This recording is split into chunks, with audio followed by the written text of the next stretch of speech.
So you know how little physical activity we often do. That one was truly the 5-minute version.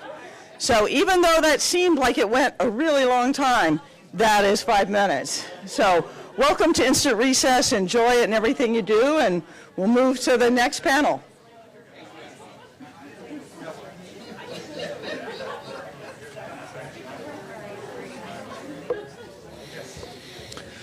Well, that was much more fun than the recesses I remember getting beaten up on the schoolyard. This last panel, I think, really leads in well from the others that we heard.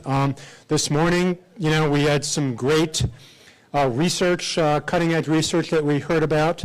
The last panel, we skipped right to the decision makers. We kind of skipped that step of how do you actually make sure the decision makers understand this stuff and know what to do with it, frankly. And decision makers at all levels, from the people at the top of the organization down to facility managers to occupants even as decision makers, because the decisions that they make also will impact the health of facilities. And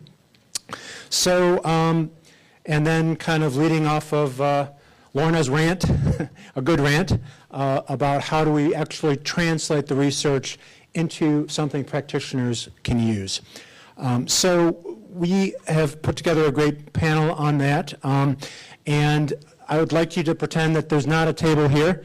Let's have this be a big living room discussion. You all obviously are the experts as well as anyone on the panel here, and so you all are participating in this whole process of taking the research and getting it out into the world. So our focus originally, I think the name of the session was about the barriers, and we changed it to overcoming the barriers. We want to focus on the solutions, and so that's why we have folks on the panel today who are actually involved in those solutions, and they will tell you about them.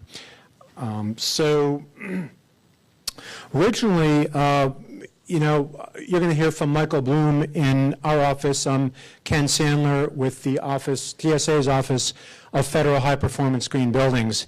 And so what we do, actually, we talk about, our strategy is very specifically turning research into practice. We take the research, we conduct the research on buildings, we turn it into standards and guidance and tools. We get it out there. We get it out to our audience, primarily the building community, the federal building community. I used to call that a conveyor belt, kind of taking the research into practice. As we were in this session, talking about this session, we talked about the fact that actually from the practitioners you want a feedback loop so that they actually tell the researchers what to be researching. So it's not just research into practice, it's actually practice back into research. So I turned the conveyor belt into a Mobius strip.